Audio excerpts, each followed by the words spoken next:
Hey, welcome back along with Kim Coon from NBC and Jim Utter from motorsport.com. Brett McMillan, glad to have you with us. All right, Jimmie Johnson's announced a couple more dates that he's going to be running. He will be running at COTA, Circuit of the Americas, where I guess he ran in the Indy cars. And also, he will be running the Coke 600, which he knows a thing or two about winning. That'll be interesting because he has been very good in that race in the past. Doesn't surprise me that he announced COTA because Le Mans, that's somewhat kind of practice-esque leading up to that, and it's going to be a stacked field. You got Jimmie, Kimi, and Jensen, so it's going to be a really fun race to see all three of them. That was very nice. That rhymes very nicely. Jimmie, Kimi, and Jensen. She left off Jordan Taylor. It's all right. He didn't rhyme. He has a J name, though. Jimmie, Kimi, Jensen, Jordan. But I was using a first name. I don't know. I'm excited to see what Jordan's able to do, too. I was surprised, though, at the Coke 600. If you're running a part-time schedule, now there's a lot of eyes on the Coke 600. So from a sponsorship perspective, maybe that's where it was. It was a sell to a sponsor to be on the car, and that was part of the determining factor. But if you're running a part-time schedule, the last thing I want to run is the 600-mile race, and especially how it was last year. It was like one of the longest Coke 600s we've ever had. But then you think about, well, Jimmie's an 8-time winner at Charlotte Motor Speedway, 4 of the 4 wins in the Coke 600.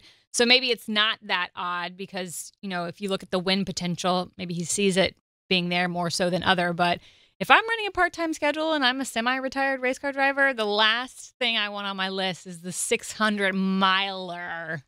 Yeah, but it's gonna seem like just a short race because 2 weeks later he's going to be running in 24 hours.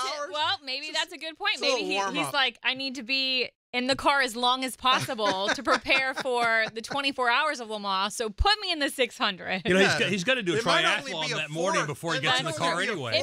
If anybody's going to run the 600-mile race, it should probably be Jimmie because of his athleticism. I would say the same thing, though. If I was doing a partial schedule, the 600-mile race would not be on my bucket list. I do think, however, you mentioned COTA. I don't think he ever got to run COTA IndyCar. They actually left there when he started. Yeah, it'll be his first time. This is his first time at COTA. I thought they ran there last year, but apparently. And it's cool that, I mean, the COTA race is turning, I mean, it's going to be, like I mentioned earlier, the first race on a road course with the new package. And in general, the Cup guys have become all very good road course racers. And now you're going to have 2 former F1 champions, a great spectacular sports car guy in Jordan Taylor, and now Jimmie Johnson, who was no slouch on road courses when he was in the Cup Series. It's just going to make, I think, for a fun weekend. I hope the weather cooperates. We've had that issue before. Yeah. I would like to see them race in the dry. I know some people. We did last year. At that track. If it's going to rain, let's try one of the new. Yeah, let's do it on an oval. Let's do it on an oval. So we can test out the new oval tires. But it's cool to see Jimmie back in action. And I think it probably does a lot for the young guys on his team, Noah Gragson and Eric Jones, to have him competing with them.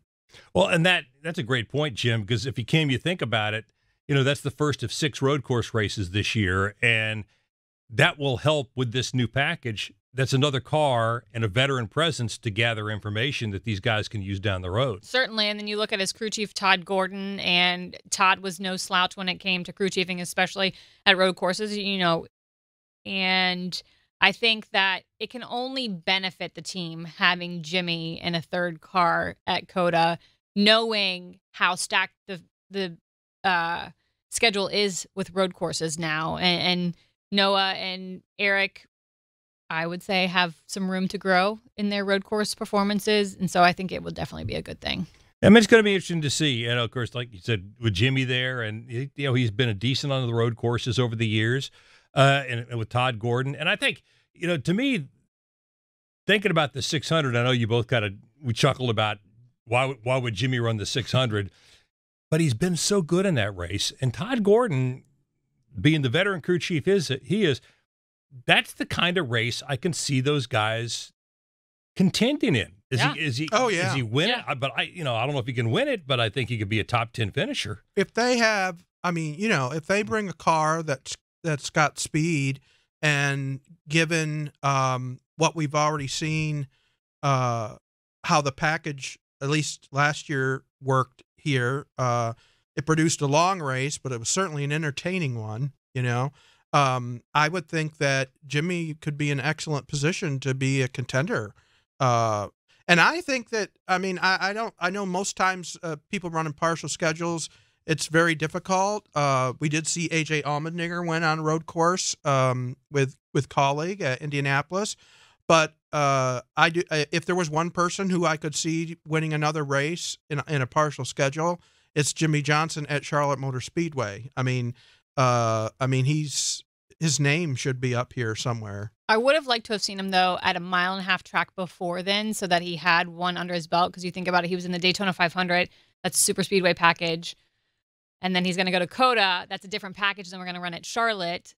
So just in terms of stacking the field in his favor and things in his favor, would have liked to have seen him pop in the car